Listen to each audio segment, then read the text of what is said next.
Hello there to anyone and everyone watching.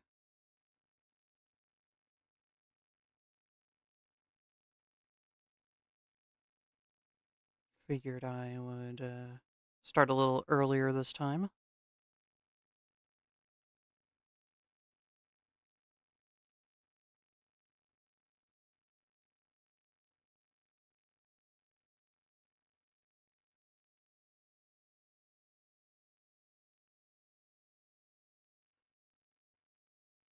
Hello there, and welcome. This is my second time here streaming.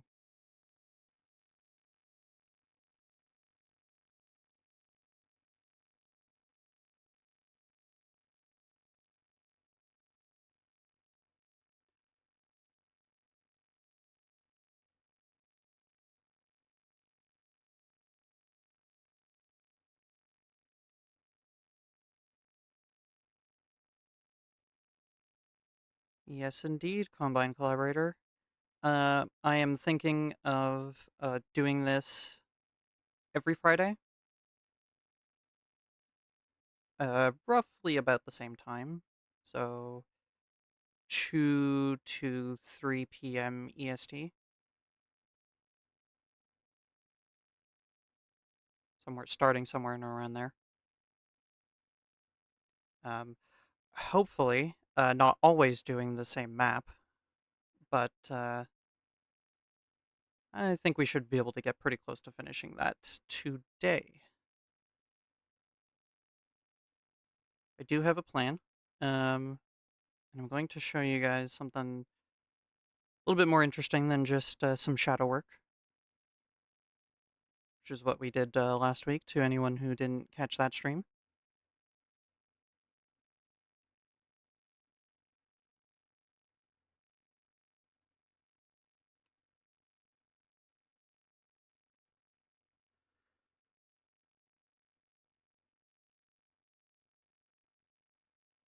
Okay, I think we shall jump into that now. So, we are once again back here in the residential block map. So last week we touched up this. It's called the light map grid. Oh, I already see a little mistake I can touch up. But basically these squares that you see here dictate shadows for the map. The smaller the squares on the ground or on the walls, the more detailed the shadows are. So we went through this map last week and touched that up and did a couple other random touch-ups that I saw along the way. This week, we are going to do something a little different. My goal is to add in a little bit more to the map. We have quite a big uh, brush and prop budget still remaining for the map. Uh, what that means is that we still have plenty of space that we can add in things before the engine struggles and can't compile the map anymore. And what we're going to be adding, or at least what I would like to add, is something to this corner building here, this blank space that was in the original level, which you can see here. This is D3 C1709, so what became the Half-Life 2 Deathmatch map Overwatch, I believe is the name.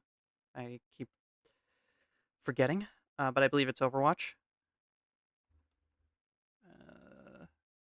This one, you guys might recognize it. This building here, where you come into the level first, has a bit of remaining geometry and brushwork from the original Half-Life 2 beta build.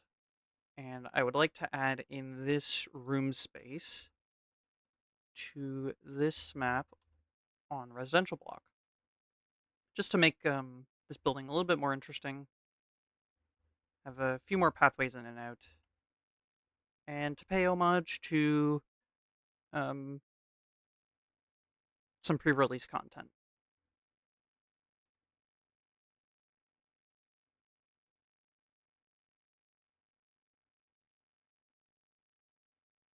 Thank you for all the emotes I see in chat.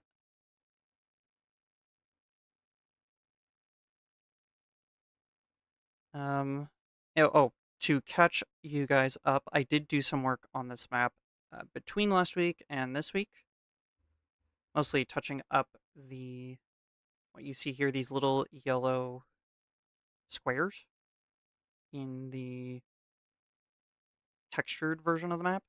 These yellow squares are AI nodes. They help the AIs navigate through the world space.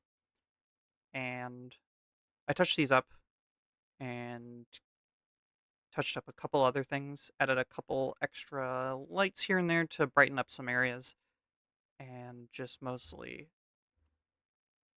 made sure that the AIs can actually move around the place a bit better, because what's called being the node graph being the interconnected links between these little nodes, wasn't particularly great on this map, and so I decided to try and fix it up a bit. But I wanted to save this more interesting work for today because it allows me to talk to you guys a little bit about the history of this map and to show you a bit of my process on how I make some of these combined maps that I've done previously. Thank you once again, Combine collaborator. Thank you. I'm glad you had fun. I hope with these touch-ups, you'll have even more fun or just the same amount of fun.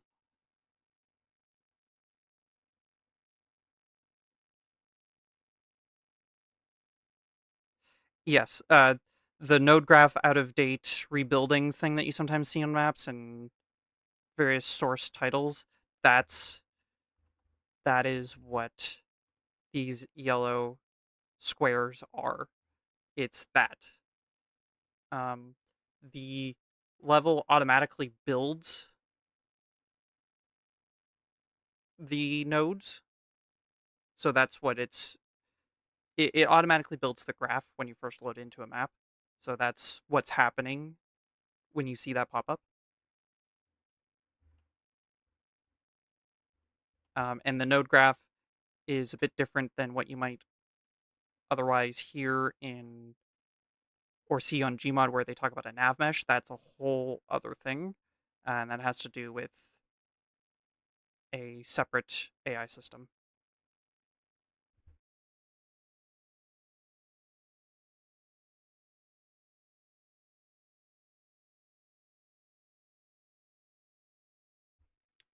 The So my version, residential block, is about 3 years old. Uh, less than it's yeah, about 3 years old.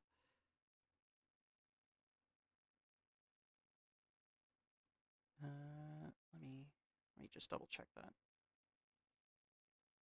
2 years old. It's about 2-ish years old this year.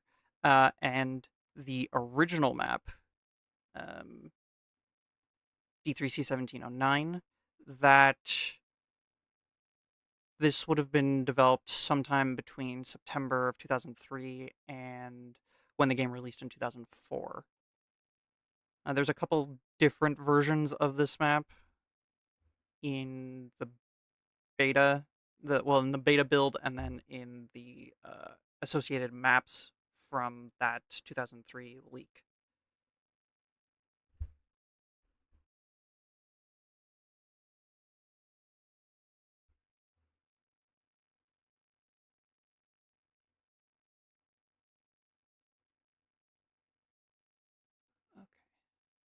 Well, since we're talking about that, let's start selecting all the brushes I want to grab. So generally, what I like to do is to grab all the brushes like this.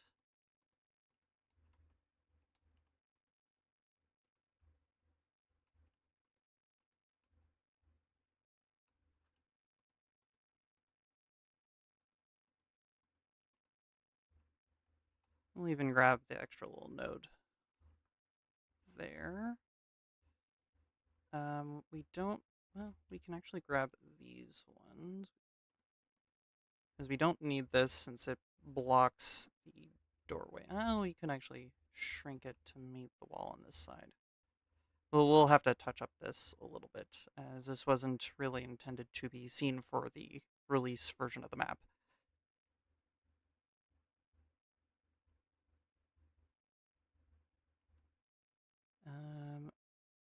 And then what we can do is copy that,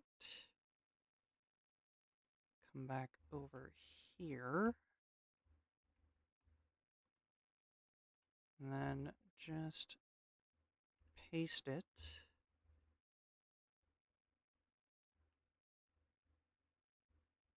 Actually, we'll do this. So we'll go back since I didn't grab the ceiling. Sometimes I forget to grab a couple things. Now copy. And now paste. We didn't grab the left wall, as I believe this one of these walls sits roughly there, and we're going to use that as this side wall. So that way we can continue to save on these brushes. As if you have too many brushes, sometimes, well, all the time, you will have issues compiling the map. And so even if we make a change like this, we still need to be conscious of that. So we'll align it here with this. Perfect. Then we can group it up. Yeah, so this wall here.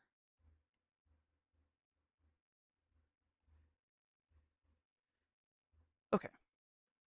And what we're going to do is we're going to make this a viz group. A viz group is sort of like well, as the name implies, it's a group of objects that you can then change the visibility of. So for this, we're just going to have it, we're going to name it D3C1709 beta area. Usually when I grab larger things, I just name it after the map. But since this is based on a separate little area that I originally removed when making this map, when the budget was kind of a lot bigger, going to add it back in. And then we'll hide it temporarily. And what we can do is, because I also want this door to connect into that area, and since I made this wall one continuous thing, what I'm going to do is I'm going to shrink it off to the right here. So that way it acts as this wall for this door when we eventually get to placing the door there. Let's just make sure it doesn't... Okay, so the door texture begins about there.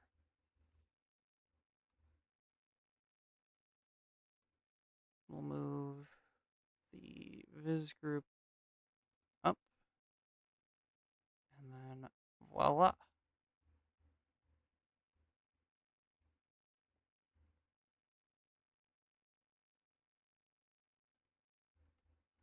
We'll have to move this as well. We'll just do the same thing.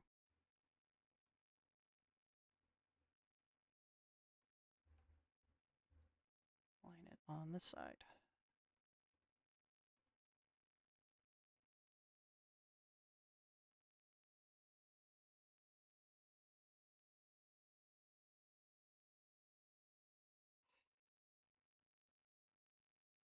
Yes. D3 C1708 is in this map. Ephratitis. It's this giant warehouse. Because it sticks up into basically ground level and it looks like an interior of a warehouse. I just decorated it as a warehouse on the exterior. Um, oh 08, yes, has actually a very long history in the beta, one that I was surprised by doing research on. Um, some of it can't be used here because of how where it originated from in the beta, but it's this is the full retail one, just fixed up and without the combine. And yes, Leston, the map that you're seeing right now is from 2024. Um, if I do end up making some beta maps, they're probably going to be more inspired or recreated by my own hand rather than being just straight pulled from the leak.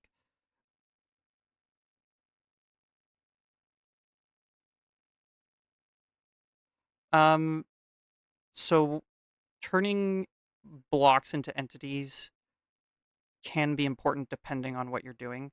Oftentimes, it's needed to turn certain of these blocks, these brushes, into func details. Func detail allows the engine to not have to create visibility. Visibility in Valve games means. Uh, Actually, let me illustrate it here. So these blue voxels are, or these blocks that you see that are made by these blue lines, are the ways that the engine creates the ability to see what can be seen. So if you're standing in this square that I'm in, the engine tries to calculate which of these blue areas can be seen from this position and all the things in it that can be seen from this position. And depending on where you're standing and where you're looking, different of these blocks get removed. So that's generally what optimizes a map. And these blocks are generated when you compile the map. The turning these brushes into entities stops the engine from creating more of these blue boxes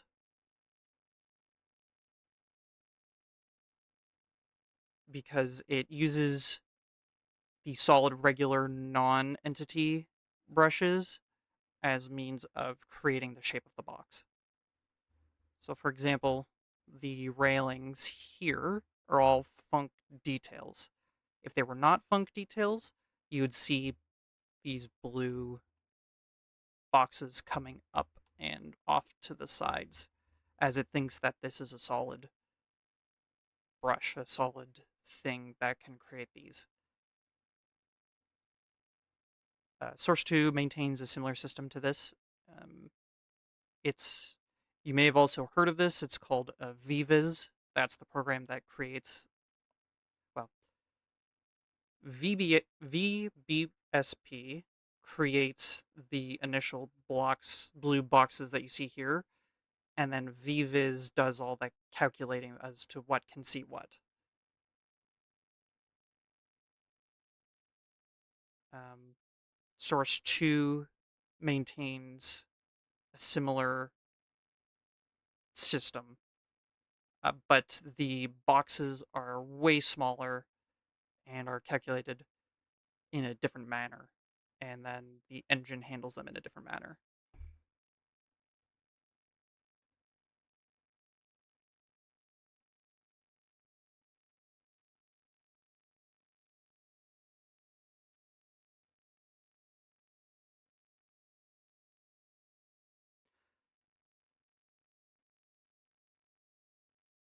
Thank you, Leston. I appreciate that compliment. Thank you, Deaded. May have mispronounced that. I'll take a look at that map and see what I can do later. But right now,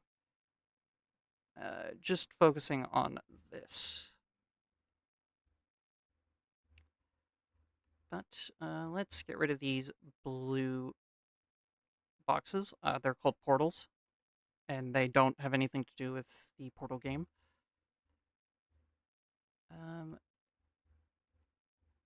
Yes, we will have to deal with these. Let's see.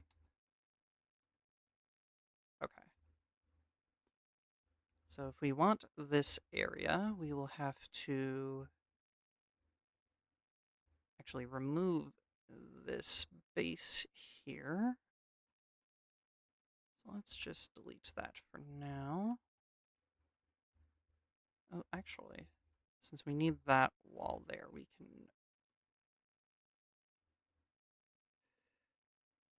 Yeah, okay. So what we can do is move it all over here. And then align it with this.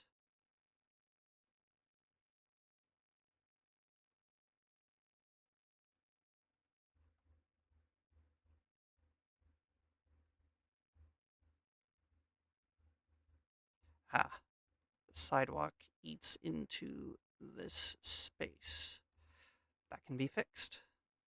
So we find this area here.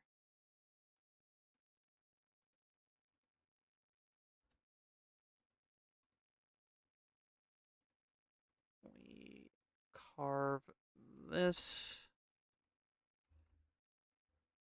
And then this part of the sidewalk here, we find this side. Do this.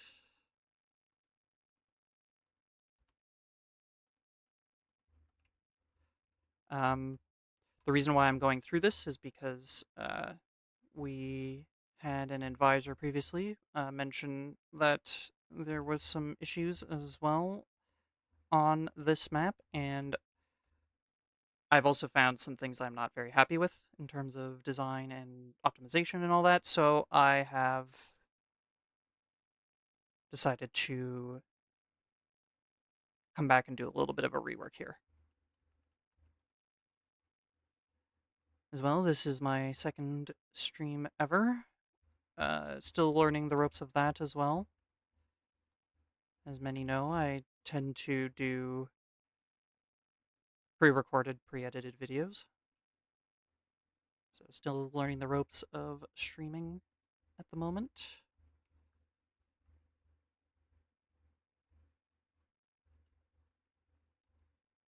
Let's hide these tool brushes for the moment, just to give some better clarity.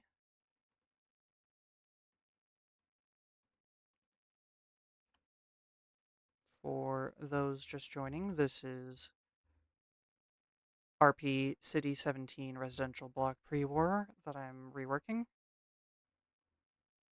This is a 2-year-old map.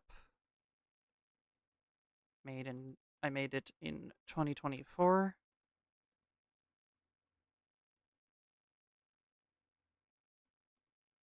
And I'm touching it up at the moment. And again, one last thing here, being this extra little space that has ties to the Half-Life 2 beta and some pre-release content. This is left in the retail map, that being D3C1709, what became DM Overwatch in Half-Life 2 Deathmatch.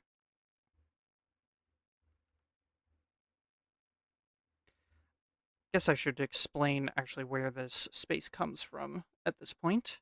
So this space was originally the entrance to this map properly. At the moment in retail, you come in from these stairs, come down this flight of stairs, come through this hallway, meet some rebels here, and then you're out on the street. Originally, rather than going through this industrial building with the sewer and then down these stairs, you actually came out from the street here, which is why this has this all in the map. And then you were to come in through here and then come in through this hallway and then meet the rebels and then go out onto the street. This was part of what seems like a final attempt by Valve to include the cut enemy, the Hydra. I talk about this a little bit in my City 17 River video. That this is where this space comes from. D3 C1708, you might recognize it as this building. Has a long history that predates its inclusion here. It was essentially taken from elsewhere and then put here.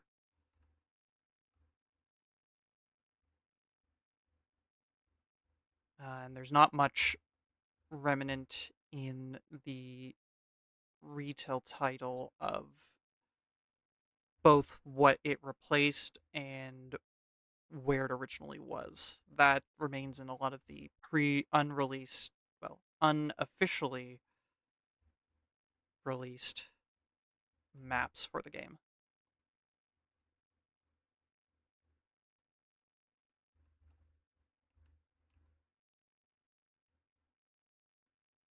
Just going to enclose this space. As those who have worked with Hammer know, you must enclose your maps entirely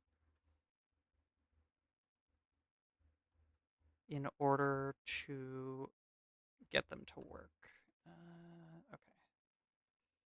So what we can do is we'll just close this up here. And put that up here. Okay, and then texture match it with the rest of the building. And our sidewalks look good.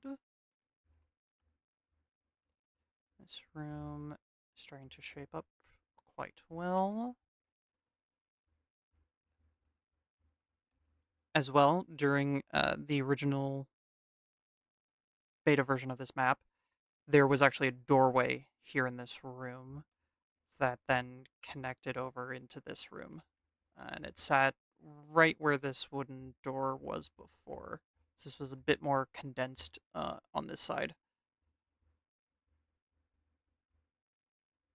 Or at the very least, I should say that there was a door here and that there was another double door here.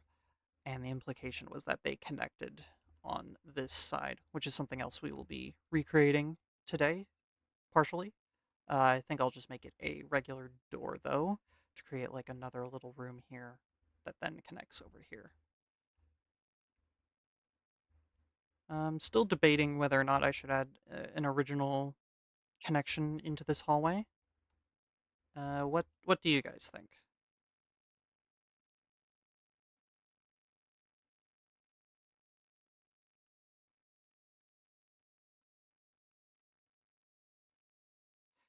This is Hammer plus plus.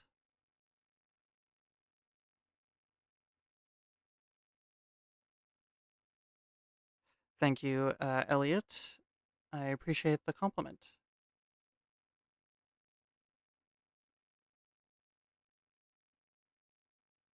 Yes, to those who are just joining, as Combine Collaborator said, this is a pre-war, so pre-war version of a series of maps from the Uprising chapters of Half-Life 2.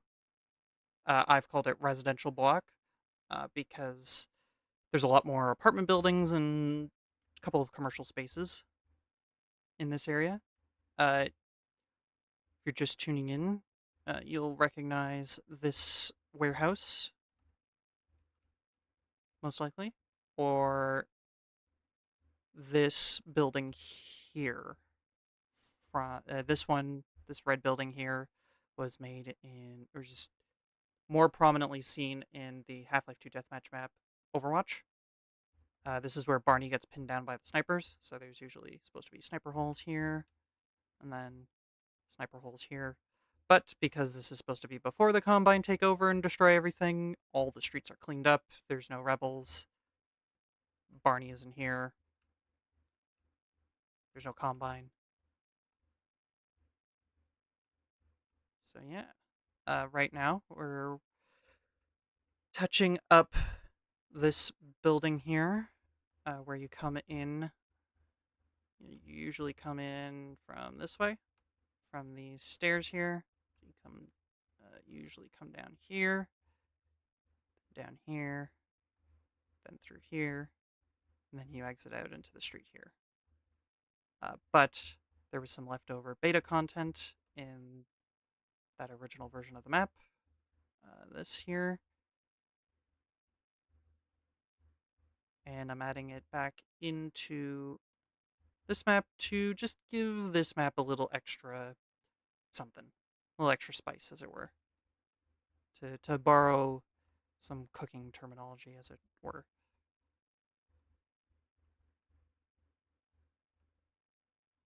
Okay. What do we need? What do we need? Well, let's get the doorway sized up, since I would like it to connect to the other door.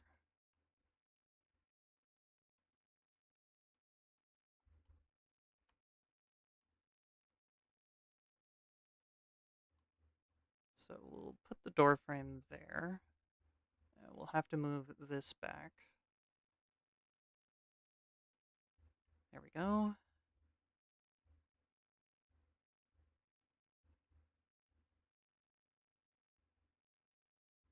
We'll need to create the extra little bit up there. So what we'll do to save a bit on brush count, brushes are these little bits of level geometry.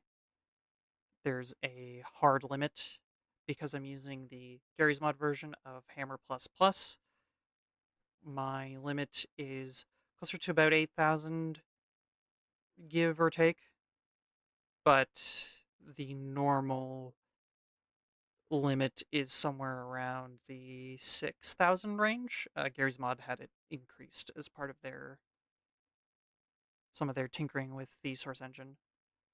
But since that limit is still quite hard, we have to play around within it.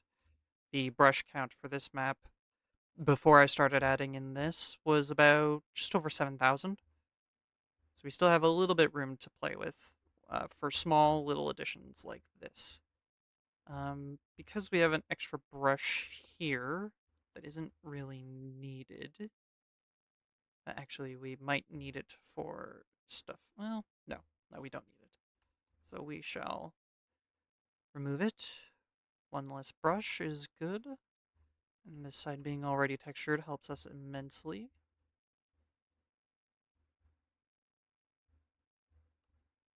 What we can do is texture that. Good. Very good. Okay. So we will need to start on this room over here. Extend the floor for now onto this side. And then we can do this. Okay. Because we have a window over here, and we have this window here, what we shall do is we shall pull this wall back just a little bit.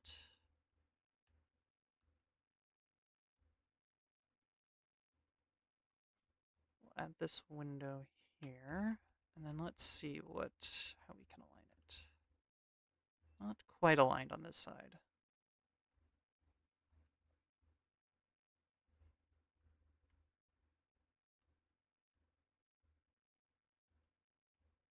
As with all things, this is a little bit of trial and error.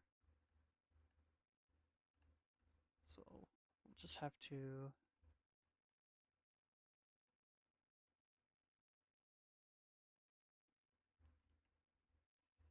keep working at it until it looks about right. And when some of these shapes and sizes align. Ah, perfect.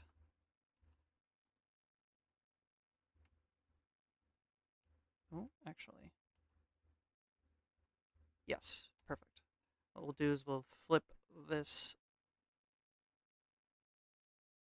horizontally.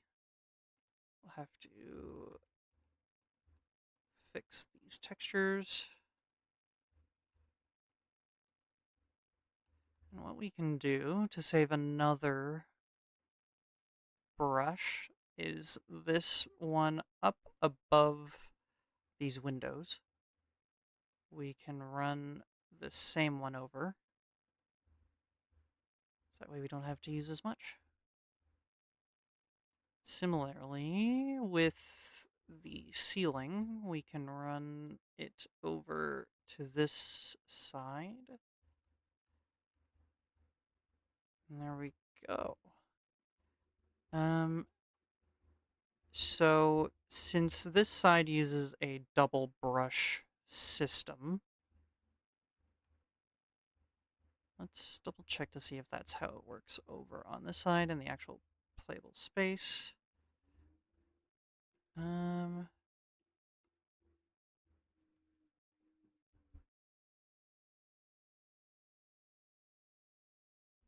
think it might have at one point, but then I optimized it a bit. And we can do the same over here.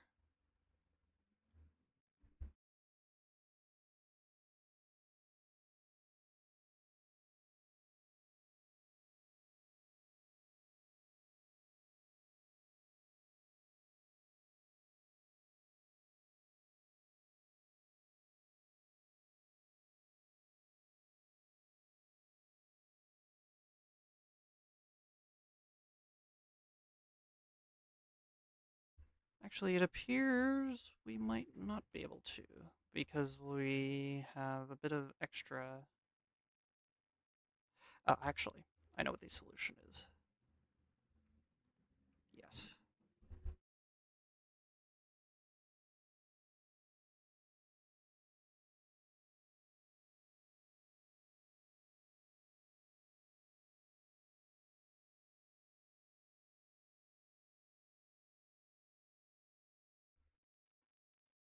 Yes.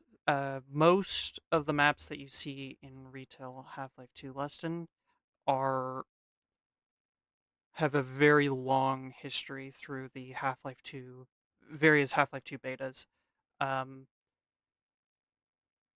to the point where you can actually find quite a bit of, at the very least, the 2003 era of those maps in remaining in the files. Like there's usually spaces left over from that time. Usually Valve just sealed an area off so you couldn't access it, and then put in the next area that they wanted you to go into somewhere else. And it's unless you're flying around with no clip or you're in hammer, it's quite a bit difficult to notice that. One of the big examples is in actually the very first train station map. So when the train pulls into the train station, off behind a set of windows and some stone wall, there's a remainder of a staircase from the 2003 era, like the 2003 version of the map, where you would actually walk across the bridge that goes over the platform. And that's hidden back there behind a bunch of brushes, and you wouldn't see it usually unless you're no clipping or you're in hammer. Um, in the case of this map, it's a similar thing. This room, you don't usually see it unless you're in hammer or no clipping around. Um, no clipping is going to be a bit harder to see some of these areas because the map essentially removes areas that you can't see or have been put into, or let me rephrase that, that have been covered in something called the no draw texture. The no draw texture is this one. So if a brush face has the no draw texture on it, it's considered non-existent by the engine and it doesn't render it. Though it usually renders the solidity of it, so you can stand on brushes that have no draw texture, but you can't see it, and it has very little to no other properties associated with it. Back when Half-Life 2 was first developed, even having brush textures, even if they were small, being rendered like at all when they shouldn't, was pretty memory intensive. And so this was a way to save rendering power for much older PCs. It's why you can. It's still sort of a good idea to do it now, but it isn't as required now to have no draw everywhere. And in fact, even in Source 2, you don't really need to do no draw anymore because you can just remove the face entirely. We don't need that as well, so we can just do this. We'll pull this out, pull this up, and I am of the same opinion. Fantastic Boom. I also love brush saving techniques. Yes, Combine Collaborator. I believe it was RAM and VRAM constraints at the time because we were dealing with 512 megabyte to maybe about 2 gigabytes of RAM at the time. I think 2 gigabytes was on the higher end in 2004.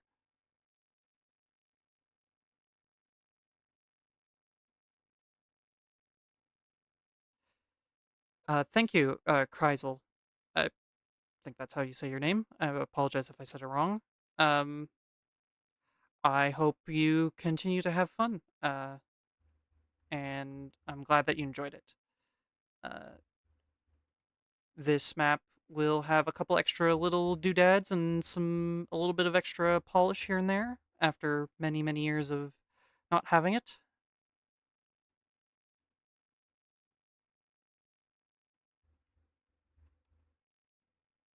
So I can't wait for you and everyone else to get your hands on it.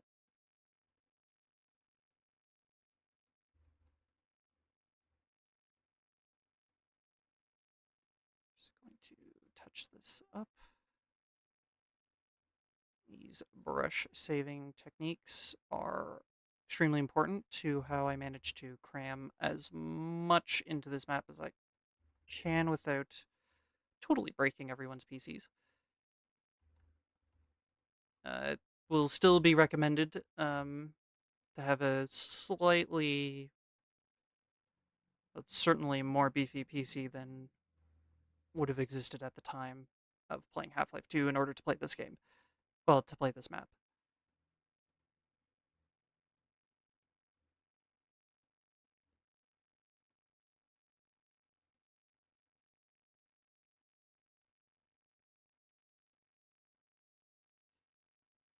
Yeah, one gigabyte or so.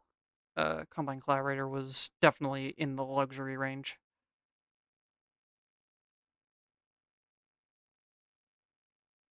Yes, it was. It's very impressive. They even, I know for just working on shading at the time because memory was so low, they actually had to string up. Uh, Let me back that up for a moment. All textures in video games generally, including in Half-Life 2, have something called a shader. It's basically like a definition for how the texture is supposed to work. And back then, because RAM was so limited and PCs weren't nearly as powerful as they are now, Valve had to string together essentially a computer farm in order to just continuously update the shaders with anything that new that they had programmed to make sure that they could make the maps properly.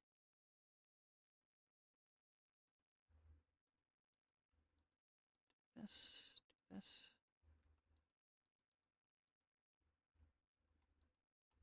This needs that and that.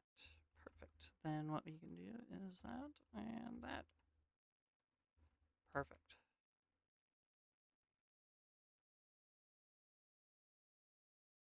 Fantastic Boom. There's been a couple times where my motivation to work on certain things has wavered, but I try to. I personally, for me, I've always enjoyed the process of making the maps. Um, and I've always found satisfaction in actually seeing the map come to life.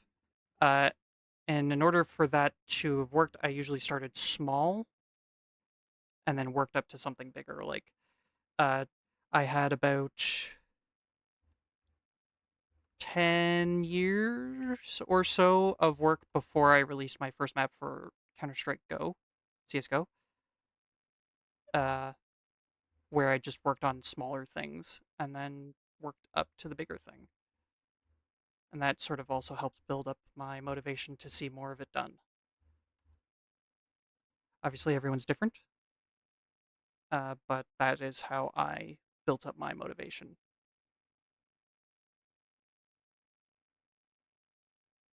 Hello there, Jolanta.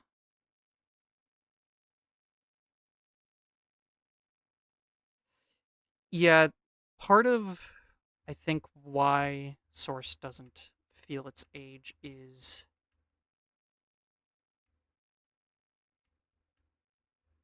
I think at least a little bit the partly because it was actually updated several times afterwards, but also a lot of future proofing. Uh, Ironically, using older level design techniques like hammer with the brushes made the engine as well feel closer to what you might see in Blender or 3ds Max or Maya.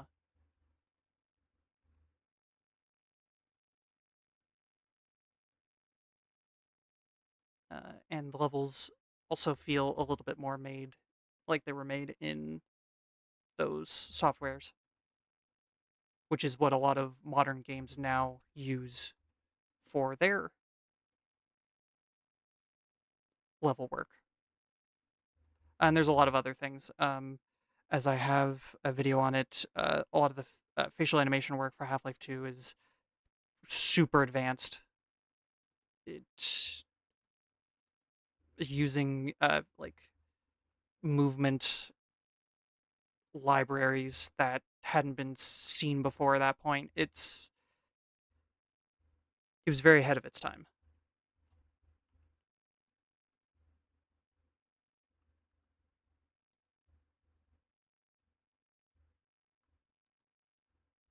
Update this.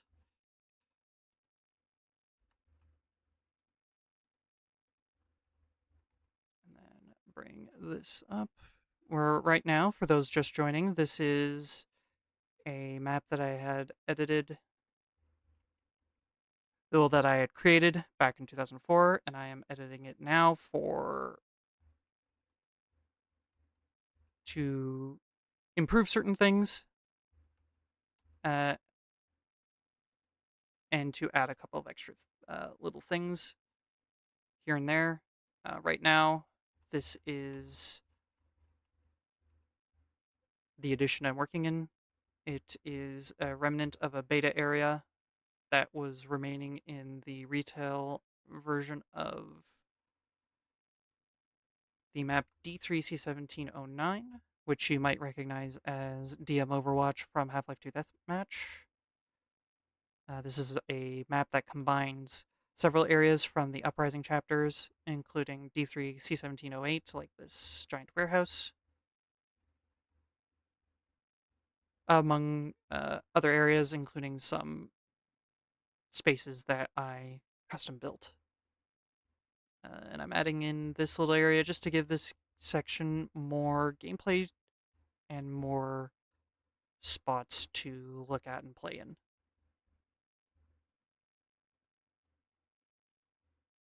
I appreciate everyone who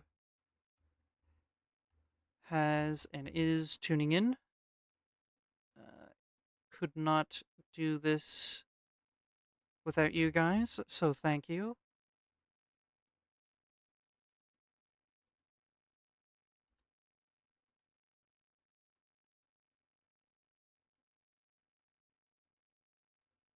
Right now, I am working on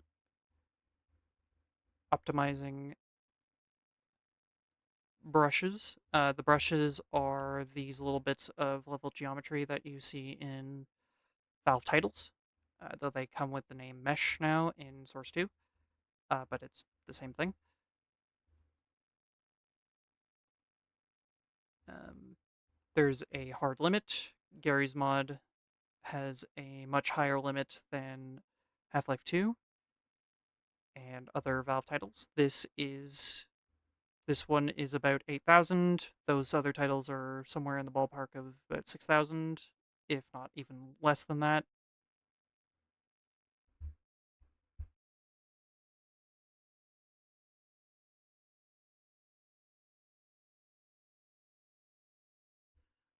So yeah, we have to be conscious of the amount of brushes used, and that's what I'm doing, even if I am adding in more content, especially if I'm adding in more content.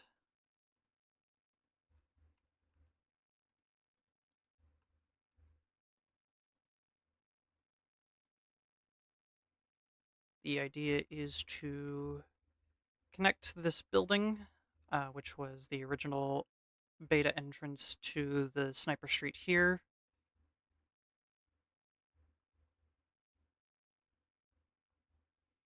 To add this little entrance back in to make this building feel a bit more detailed and to have a bit more gameplay to it.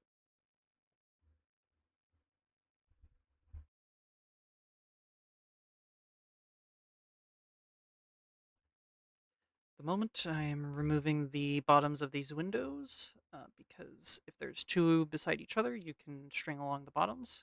Same with the tops, like that. The fewer brushes used, the less problems there will be when the map is being compiled.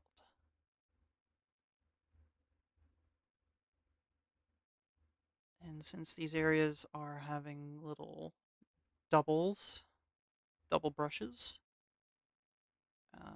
we can actually conjoin the two brushes to reduce the amount. I'm just double checking how it worked over here. Actually, some of these ones remain double for the doorway because the plaster comes out over the door frames here. Gotcha. Okay, so the doorways will remain doubled. So actually we will remove this one on this side as well. And then what we can do is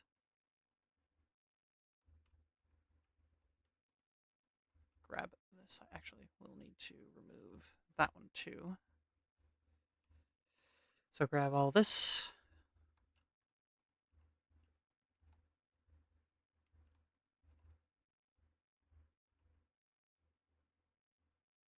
Then we can copy and drag it over here.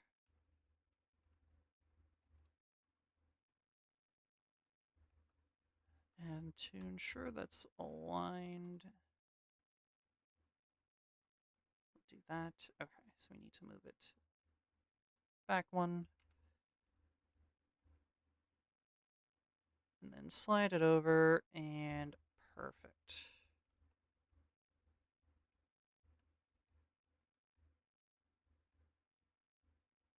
We'll just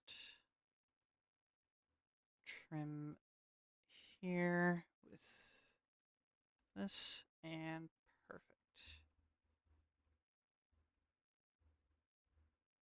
And since we want this door to actually be usable, let's go ahead and add in the frame to right where that is.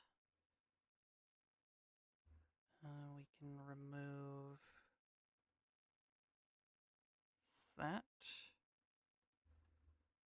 What we'll do is we'll slide the wall like this.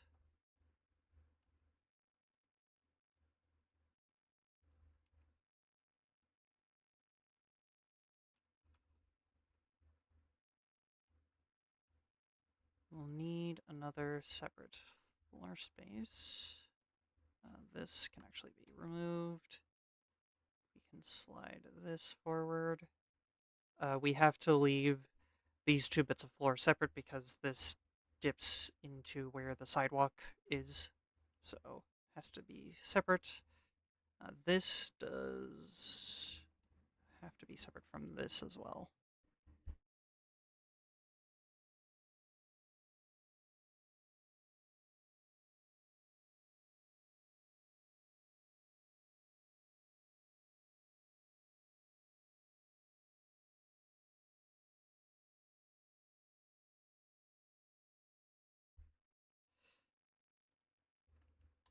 That's the spirit. Sort of for lunch. That's generally what I try to do. Smaller little maps, and then you work up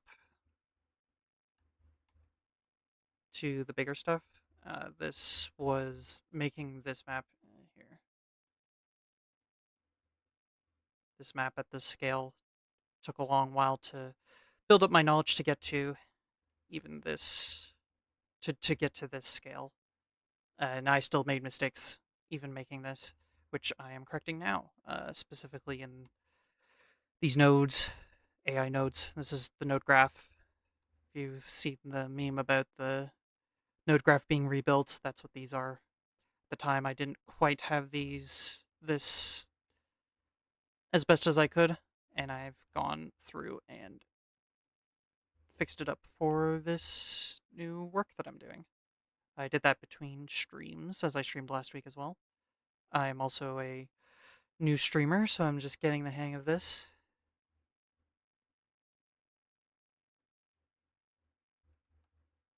Another piece of advice I can give is always try to look for brush saving techniques, anything that can save you on the brush count. Not sure what you're working in. If it's original Half-Life 2, you'll really need to save brush spaces.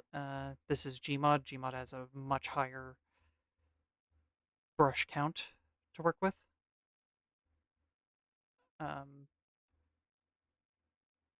Which allows some stuff like this to be made at this scale. But gmod has a much higher ceiling.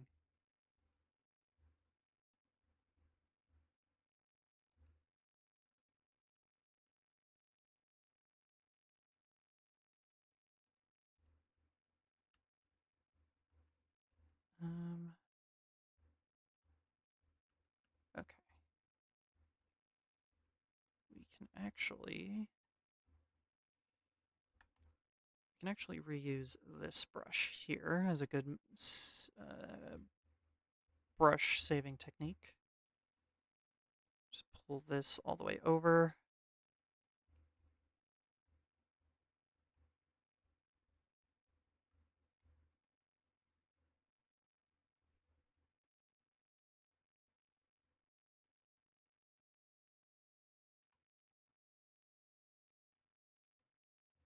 And then align it with this other wall.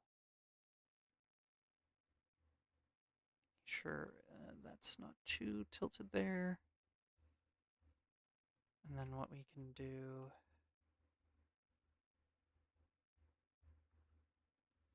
window there.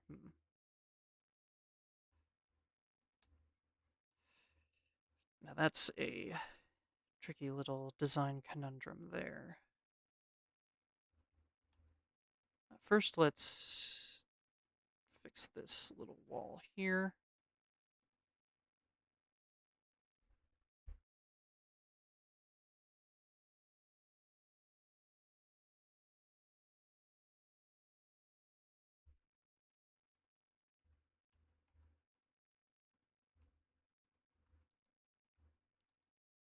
Hmm.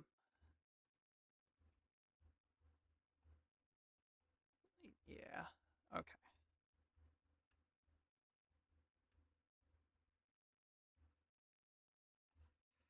The other thing we have to keep in mind is vertexes. There's actually a vertex limit in source. Um, the best way to not meet that vertex limit is to not have as many brushes. But sometimes even just editing brushes that exist to not have as many of these little vertex points as possible is also optimal. Uh, as I said last week, as with all things, it's finding a balance, and especially here, you have to find the balance of what looks good, what's optimized well, as well as what you want to see. A lot of trial and error is needed to often reach that.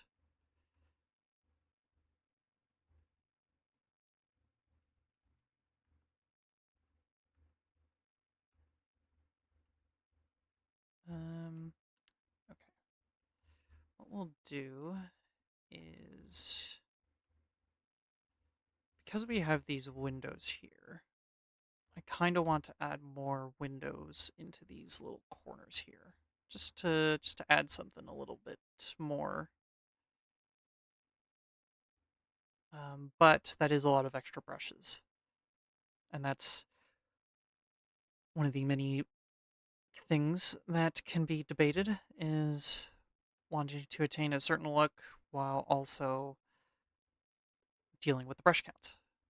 The current brush count now with all the extra stuff that I've added is 7,145, which that's getting up there. It's not the most amount of brushes I've had to deal with in a map, but it's starting to tread on a thin line here. So you know what? I think we'll return to that corner later. There's still a couple extra things to do. One of them is we can actually optimize this wall here.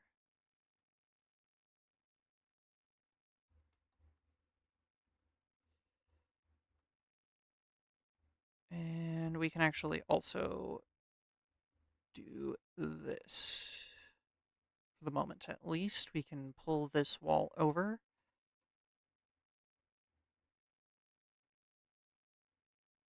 All the way over.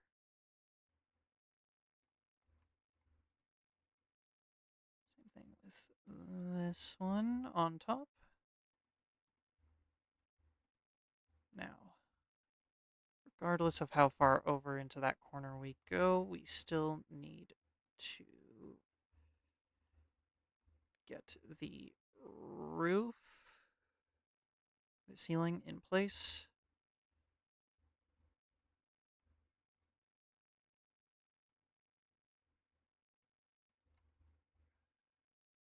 Actually, we might be able to reuse this one as well.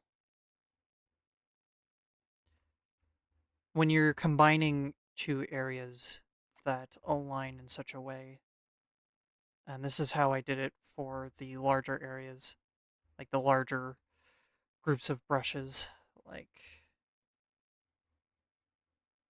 uh, 09 over here, 08, and some of these other spots, is when you've got them physically in the same space like this, it turns out you can actually save some brushes by extending them beyond where they were originally placed. So like the ceiling, you can extend it over here, stuff like that. Did the same with the floor.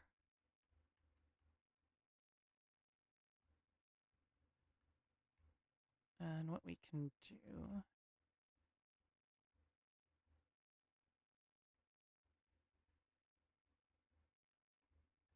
is we can place a couple of these thin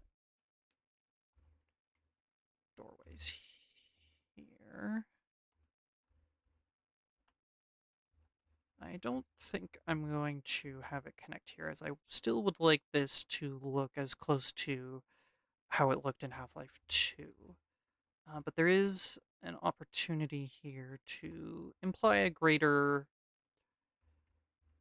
depth to the building by putting a doorway here and then putting another one here. We can imply with the combination of this other doorway in here that there's actually a room in here. And we might turn it into an actual room, but we'll keep an eye on the brush count to make sure. Because we still have a couple of extra things that we need to add, including the doors. So these exterior doors will be these type, and these are actually made out of brushes as well, which will drive up the counter. But they'll look the part, which is important, as previously on this spot where this is more or less what it looked like, but now these doors can be interacted with. We'll have to renumber them. So with double brush doors like this, and even sometimes the prop ones, you need to number them so that way they open in tandem rather than individually. When they're individual, they can cause some issues and be a bit more difficult to deal with. So if you number them, they open together. Just got to make sure that they don't have the same numbers as others, or else it might cause some phantom door openings. And we'll do one more copy over here. So now that's here. And then we'll do the same thing. We'll give it a different number. Go 10. This is 9 and 8 and 7. And then we need to get this to align.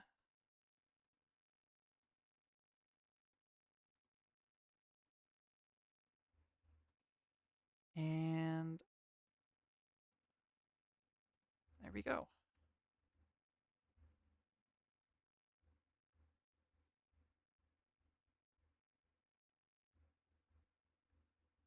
This looks much better. And the reason why I put this here was that this is originally in the beta in this room. There was actually a door here, so I figured I would honor that little design choice and put this one here. This doorway was already in the map, in the retail version of this map, because for those who are joining, I am reworking a 2-year-old map that I wasn't very happy with and that some others had pointed out that there was a couple issues with, which I am doing now. Last week touched up a lot of the shadow work, and this week we are adding in this physical space that was left over in the retail games map that originates from the beta.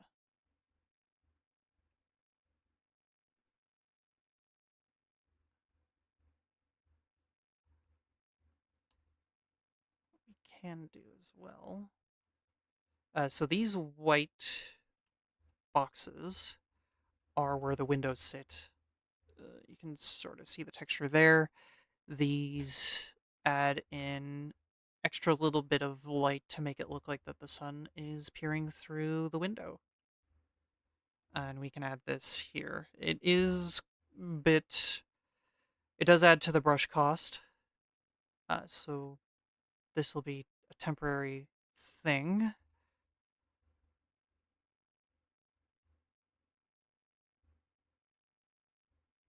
At least for the moment. We can get rid of them later if need be, and then just add in prop lights here. I'd actually end up adding prop lights anyway, since these spaces are quite large.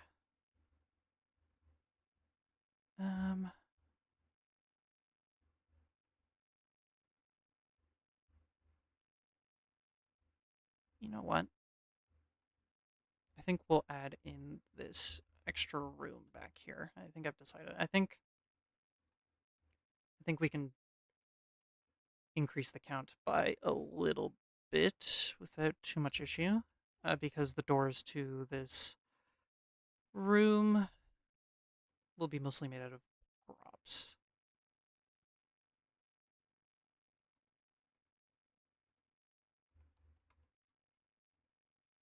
Anyways, so don't have to worry about that too much.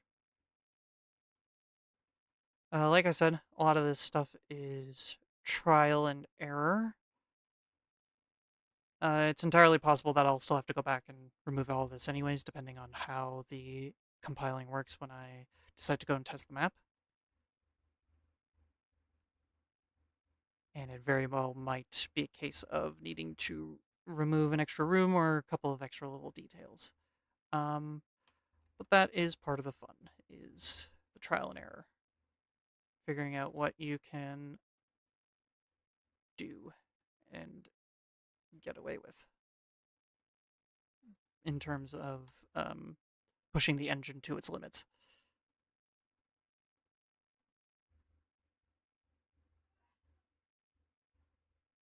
And then we can add in this doorway here. So for removing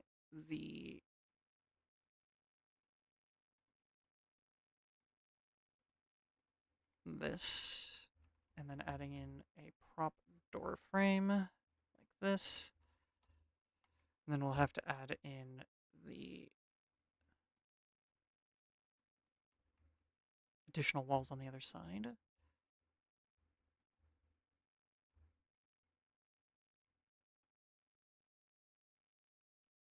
What we can do is we can lower that, bring this down, and then we don't have to have an extra brush for above the door.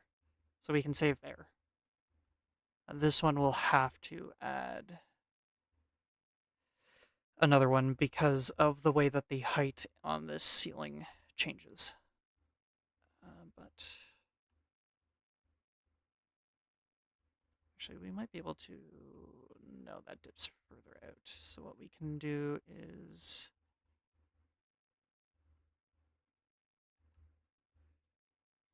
this.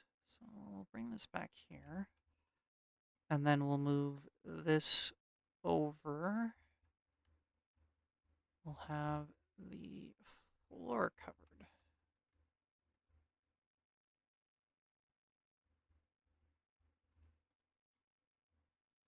Because the floor plan for the building is a bit odd in terms of like the exterior walls, that's why there's additional floor brushes than what might be needed, because certain parts dip out and in, and we want the sidewalk to remain outside and to the side of the street. So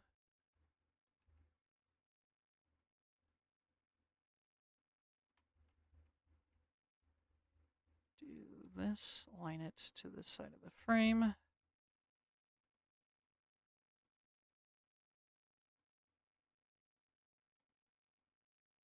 And pull this back. We can go ahead and add the brush above. Pull this back.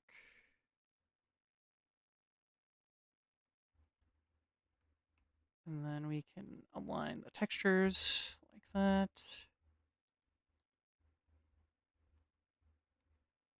And perfect. We can even add in the raised ceiling as the upper part of this wall here.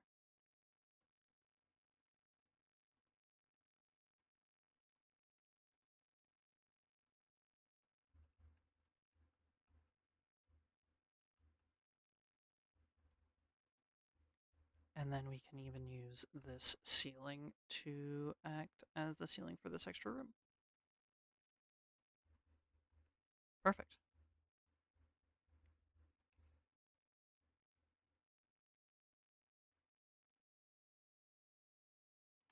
And we'll do this, pull this into place.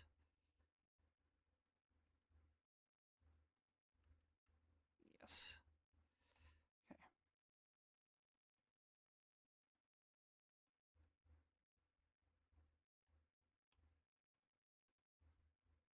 And now we have one last wall to do, and then we have a room.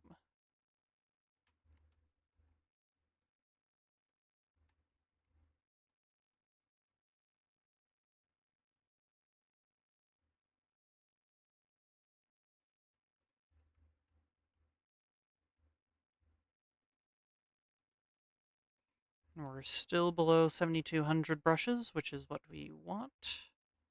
We can move this node back here before I forget.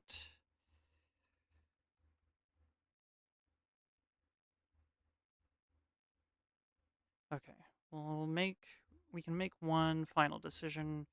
So because this corner has a window here and a window here, and we've got this corner, feels a bit off to block off this section when we can see that there are windows out here. But that is more brushes. But I think since we've still got quite a bit of room to play with, let's add in these windows. So,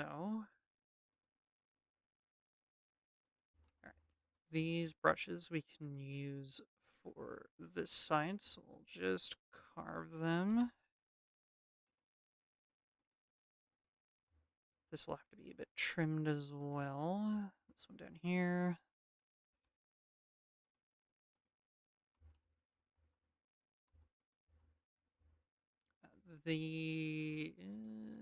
This can go away.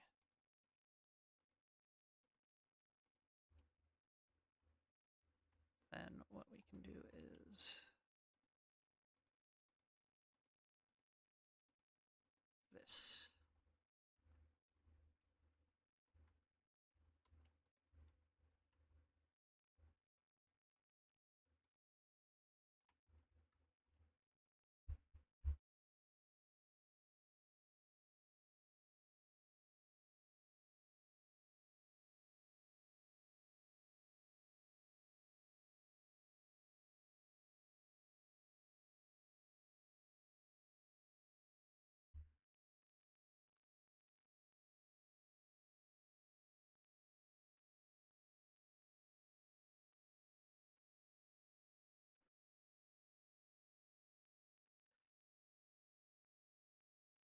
Um, so to answer a question from earlier, I have considered doing some stuff regarding the beta before, but I think I would do it in a way that was more custom done by me rather than just pulling the old files. Um, for a couple of reasons. Partly because a lot of those old maps are weren't designed with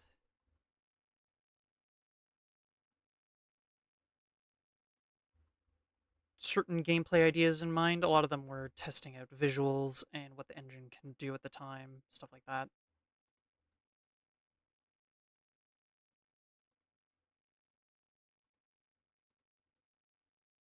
So they would need to be rebuilt anyways.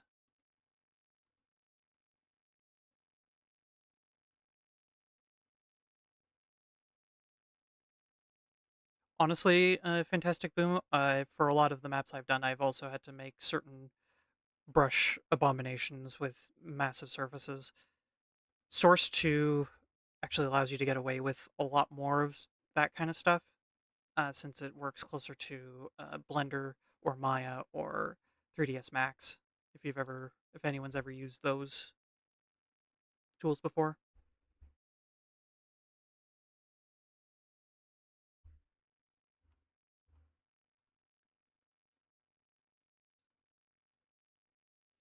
Oopsie for the black screen there.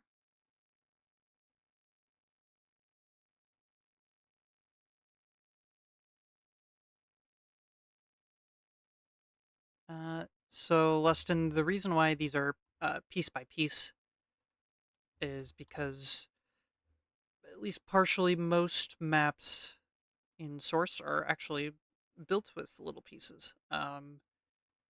In order to make certain things look like they appear inside walls, they are often built in pieces, so certain textures will be inside other ones to achieve the look needed. So, for example, this here, we'll just delete this real quick. This window piece actually isn't part of this wall texture. So in order to make it look like it's inside the window, or inside the wall, the piece is put inside and then you build around it. Sort of like has anyone ever done like train hobby kit modeling? It's sort of like that in a very distant way. Where you take or like Warhammer or other modeling, like physical miniature modeling like that. It's very, very similar. You take a lot of kits and bits and pieces, and then you can fit them into different places to create custom areas and custom designs.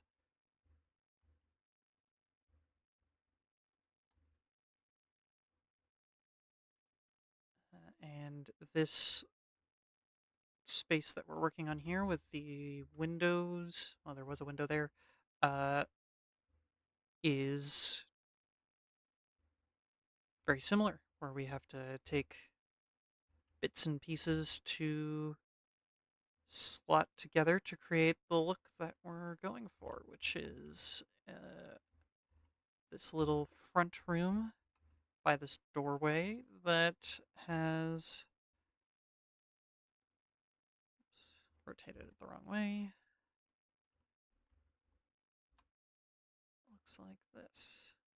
We actually don't need this, thankfully, so yeah, we don't need these, so we can get rid of that. Just leaving this.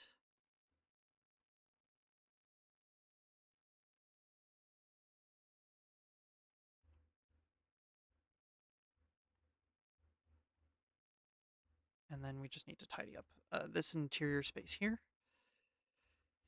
So how we do that is by moving this and this back.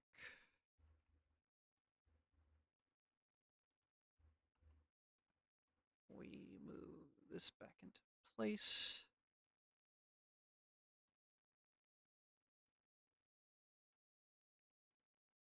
Same thing with this.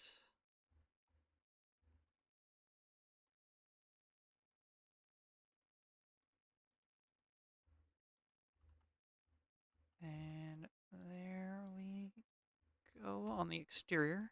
Once we get this put into position. And then we can do that. Textures align there. Textures align here.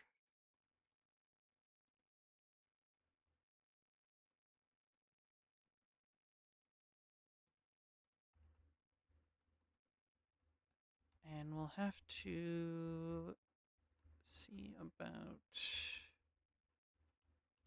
Okay, yeah. We'll have to do a bit of custom work on the ceiling down here, which is doable.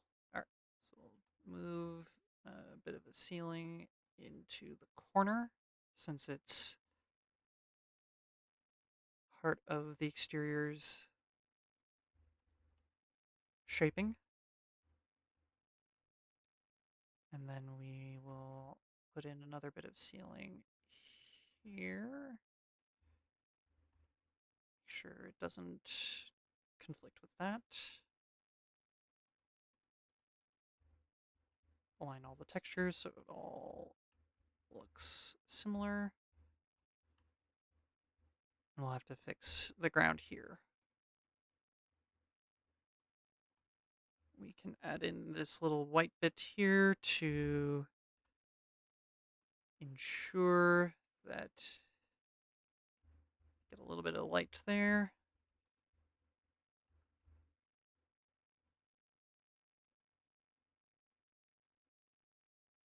We'll carve up the ground here.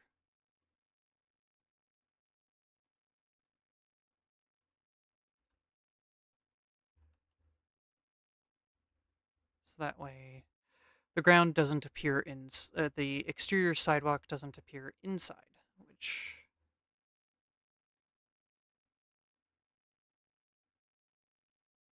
is generally what most people don't want is a sidewalk inside their building.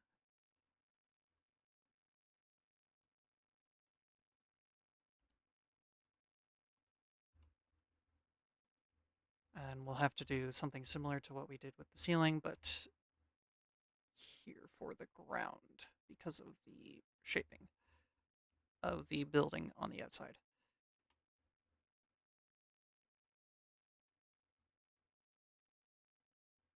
For those just tuning in, I am doing updates for a map called City 17 Residential Block. It is the merging and mixing of several different maps from Half-Life 2's retail version. It includes D3 C1709, which you might recognize as DM Overwatch, or the part where Barney is trapped by a bunch of snipers in a giant warehouse, as well as D3 C1708, which is this giant interior warehouse where the Combine are all firing down upon you. It's mixing and merging, connecting them, and I am currently adding in some areas. This area here was originally from the beta. This area actually remains in the retail version of the Barney sniper map. It's actually hidden back here where you can't see it. Originally, you were supposed to come into this map from the street and enter the building and then come around this way and then through here. But in the current retail build of the game, you actually come in from this stairwell and then down here, and then you meet these rebels. This original entrance was part of a final last-ditch attempt by Valve to include the Hydras being the tentacle monsters from some of the E3 trailers you might have seen. They wanted them into the retail game, and they continue trying to add them in until about the end of 2003, and the game launched in 2004.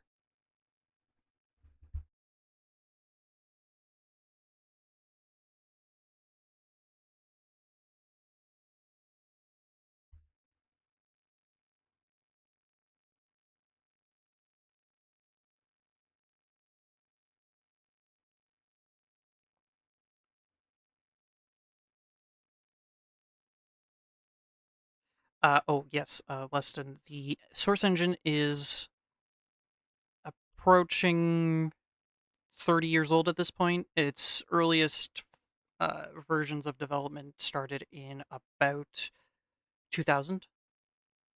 Uh, Valve had mostly moved from exclusively a gold source to sort of a hybrid gold source one engine.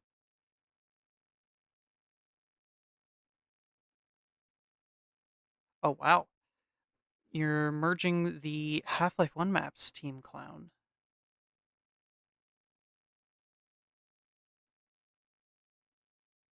Interesting that you found a way to bypass the max brush side limit. That would be very useful.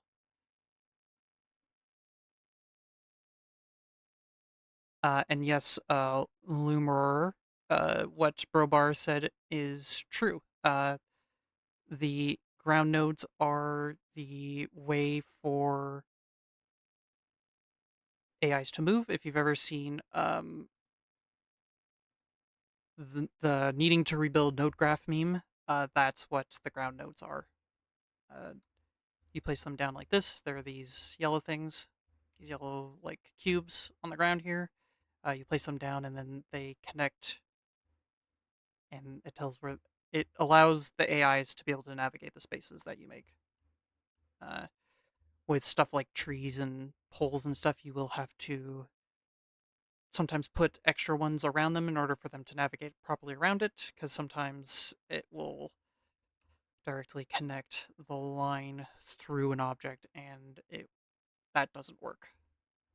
We will actually have to do a bit of noting in here, so if you're still around, you'll be able to see an example of how some of that works. If you still need any further assistance with that.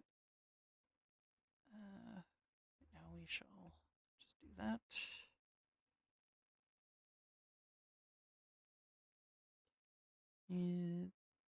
Shaded textured polygons. Yeah, sure. We can take a look at that. Ah, yes.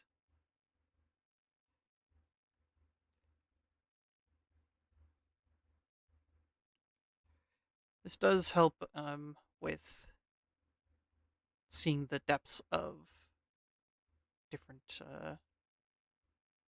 brushes as well. I do quite enjoy this view.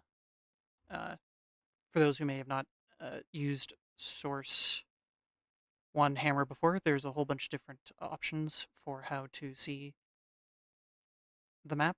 I was previously just using textured, so everything is flat. It's what they called full bright, so there's no shading or shadows or anything.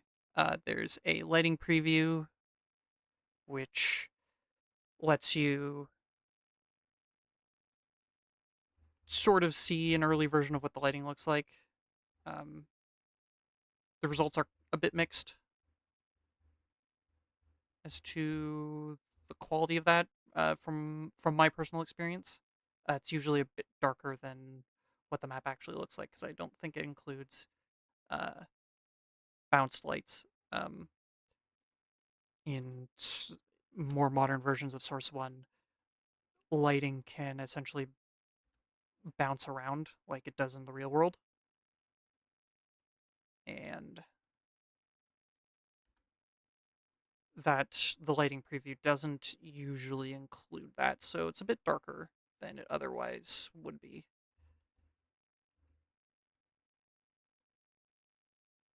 We can do is move this back to here.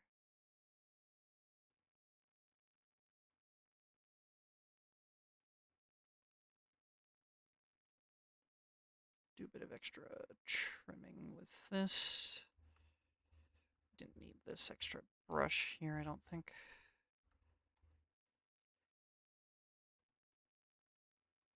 No, we should be good.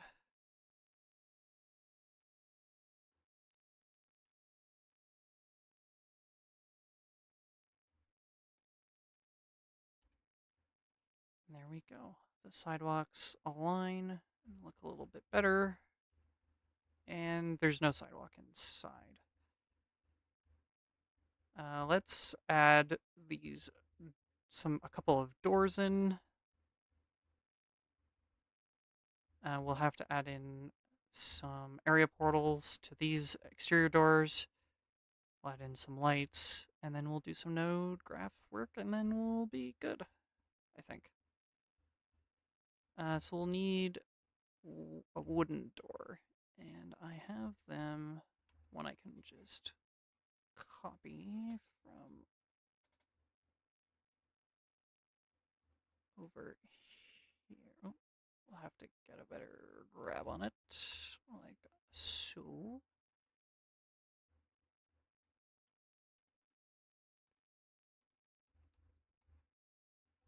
You can put that down.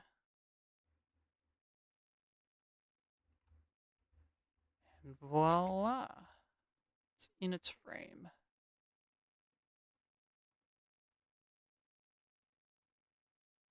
Just clear out some scripting that was there that doesn't need to be there. Some node linking, which with a space like this isn't needed. Throw the door there. Put a door here.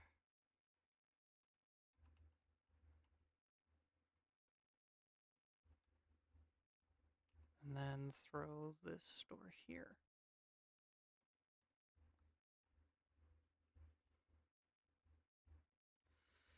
And now we'll need some interior lights, as even with this bit of inferred sunlight here, these rooms are very big. So we'll just grab something from the hotel over here. Yes, this will work perfectly.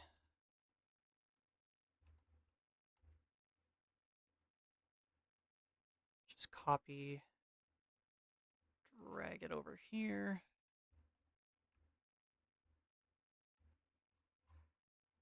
And then bring it into position. So have it go a bit further back in.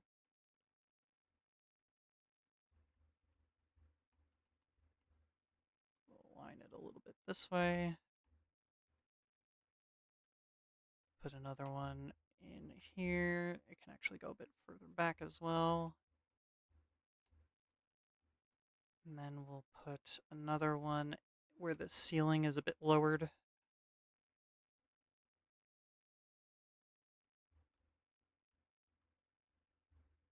And then we'll do another one back here in this other room that we created.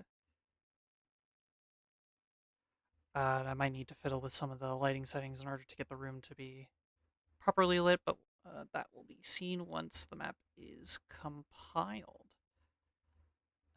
This works for now, but we still need to get area portals. Area portals are a way to essentially tell the engine that this is a separate space.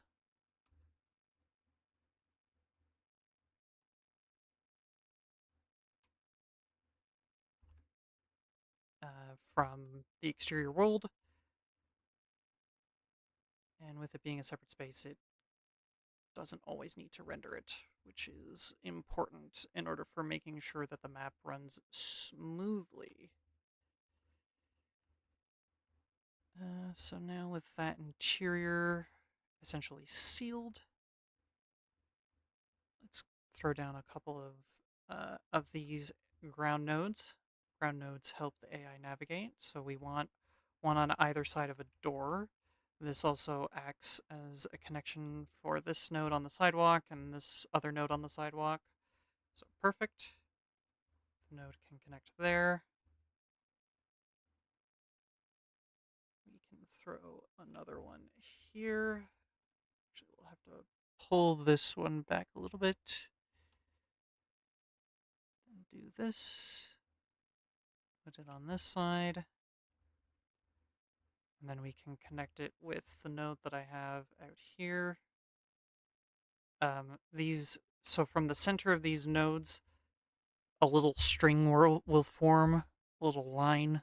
between this and this and this here, those strings will essentially be the path that the AI uses to navigate the space.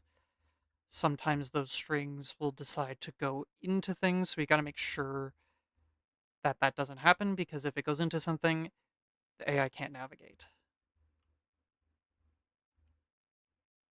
We also want to make sure that the AI can get in and out of each room easily, so we will align the different nodes to make sure that they can get to and from each doorway.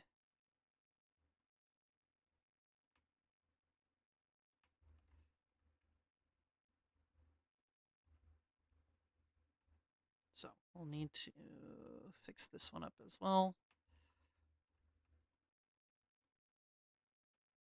We can do double work with that.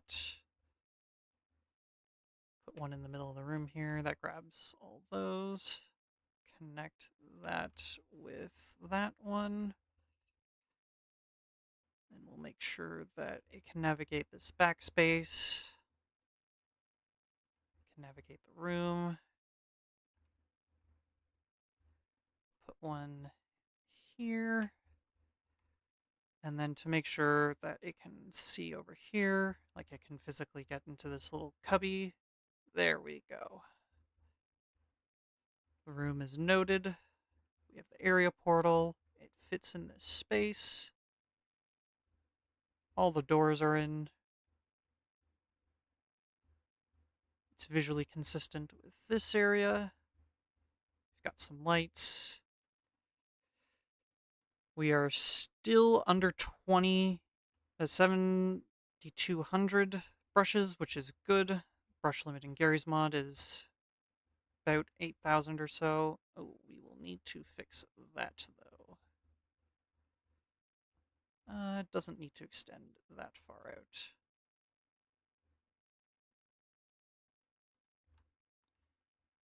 There we go.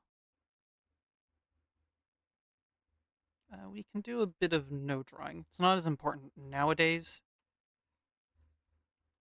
as whether or not a texture renders doesn't quite affect performance in the same way that it did back when the system was devised in the early 2000s. But it's still good practice to do it anyways. At the very least, it helps organize where the map begins and ends.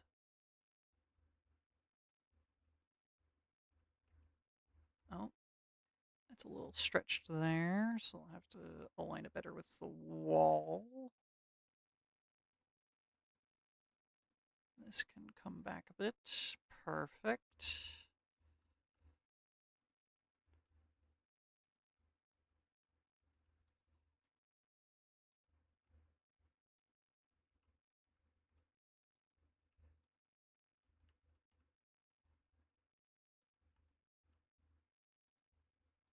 And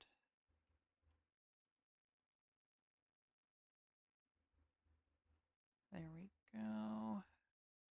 Clear this all up.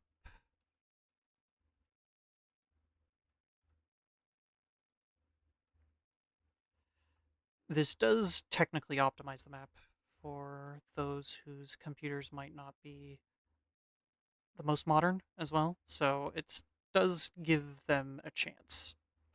But even some of the less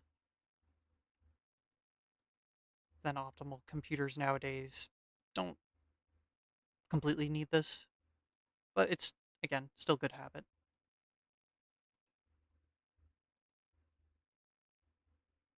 It certainly ensures that there won't be any unwanted textures, because if you have too many textures on a map, that can also cause problems.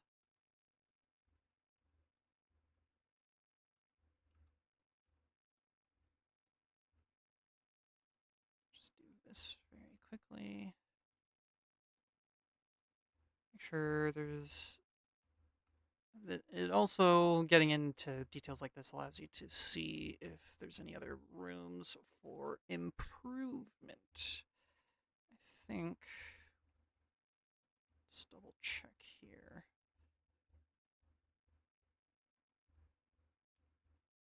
This might need this. Yeah, this might be removable here.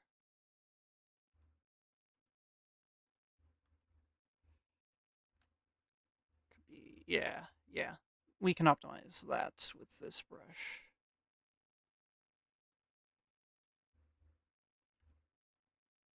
Do that. Move that.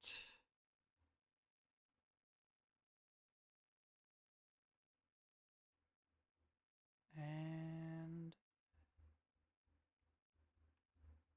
another brush. Another 2 brushes down. Which is always good for optimization. We might actually be able to do it on this side too. There isn't a separate texture for this front brush here, but since it's going to be behind the door frame, we don't have to worry about that. We'll have to ensure that the texture matches like this. And then we can get rid of this. And there.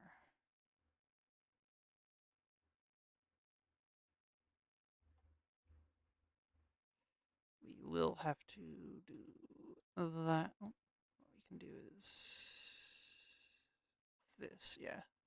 Then there we go. There we go. Perfect.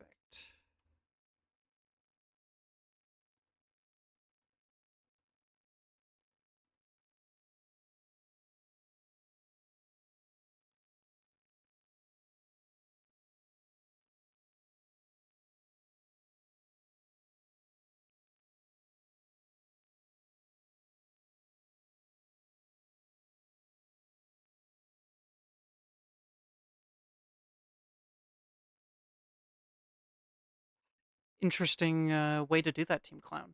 Um, I had I had considered doing like full prop work um, to try and break down some of the max brush limits.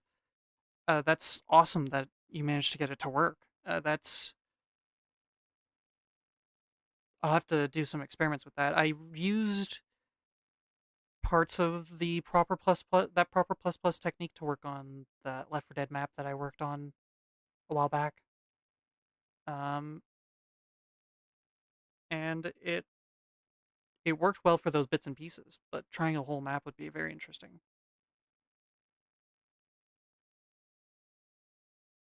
Um, the best places to apply, well, so with hint brushes, Arcana Cyber, sorry if I mispronounced that name, um, is that it's a bit trial and error because each map is going to have different spaces and everything for that. So you might have to go in and out of the map a couple times. Generally, for me, I find that doorways, one on either side of where the door is, um, for streets, putting them along the sidewalk and then one in the middle to act as like a crosswalk or jaywalking spot works as well. Valve tends to put several around different props so that way the AI can navigate across them properly, like you see here. But it will ultimately depend on some of the geometry of the map, as the map itself will um, dictate exactly where it should go. Generally, though, as well, you don't want the nodes to be like super close to walls, as hitboxes and the like will conflict if the node is super close. So leaving some space will allow the NPC a bit more range of motion while still following the same path.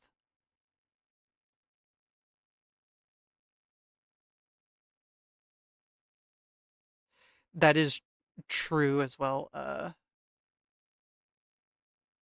Fantastic Boom and Team Clown. A lot of the ones in the walls will um, be culled when VBSP works through the map. Though I've found when working with certain Valve maps that they tend to leave older textures that aren't used anymore in a map inside um, inside walls, which is sometimes why I have to double check, and certainly to replace it with no draw.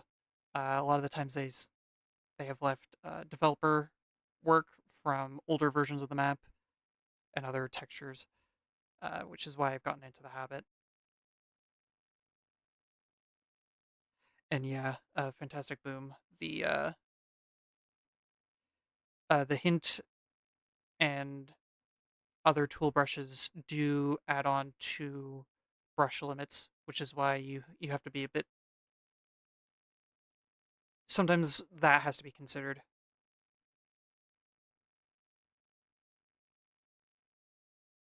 which is unfortunate, because a lot of the time they do great at ensuring that these guys, the portal files, not based on the actual game, these blue boxes here for those who don't use Hammer as much, making sure that these guys aren't wildly out of control. Uh, they do get more out of control the more off 90 degrees that you work with as well, which is unfortunate.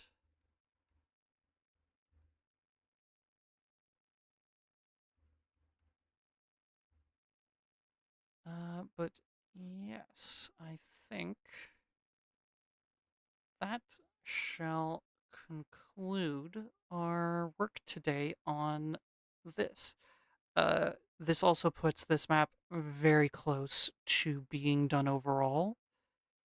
So hopefully with a couple extra tweaks, well, after I compile it, hopefully there isn't much more I need to do and I can get that out and I can work on the other two versions of this map that I have out, including the occupation variant and the one set during the uprising. And because I have set this all up in this map, it should be a mostly straightforward copy and paste job from this into those other maps. But it was lovely to see you all.